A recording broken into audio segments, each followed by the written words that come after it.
தேசிய முற்போக்கு திராவிடக் கழக தலைவர் கேப்டன் விஜயகாந்த் அவர்களுடைய மறைவு மிகப்பெரிய பேரிழப்பாகும். ஒட்டுமொத்த தமிழகமும் அவர் மீது நம்பிக்கை வைத்து மிகுந்த எதிர்பார்ப்போடு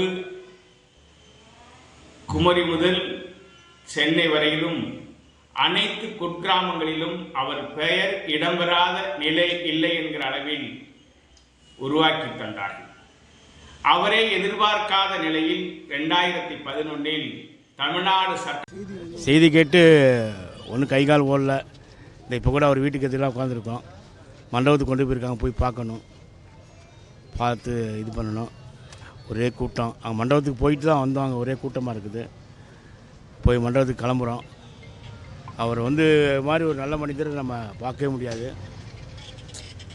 ஒரு ஷூட்டிங் ஸ்பாட்டில் கூட எல்லா பேரும் கூப்பிட்டு கேட்பார், என்ன சாப்பாடு என்ன இதுன்னு. எல்லா பேருக்கும் ஒரே மாதிரி தான் போடணும், ஒரே மாதிரி தான் உணவு அளிக்கணும்னு சொல்லுவார். அவர் இளநீ குடித்தா கூட எல்லா பேரும் இளநீ கொடுக்கணும்.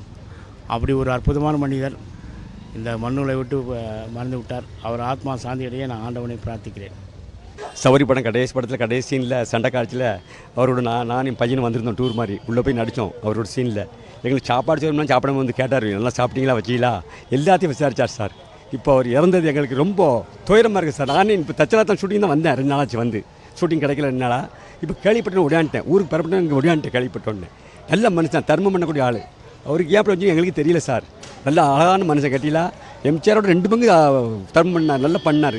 எங்களுக்கு நல்லா ஆயிரத்தி சாப்பிடும் பக்கத்தில் தம்பி சாப்பிட்டீங்களா வச்சிலாம் முட்டை தந்தாங்களா மீன் தந்தாங்கன்னு கேட்டார். நல்ல மனுஷன். இப்போ கேட்டவனுக்கு அழுவையாக தான் வருது.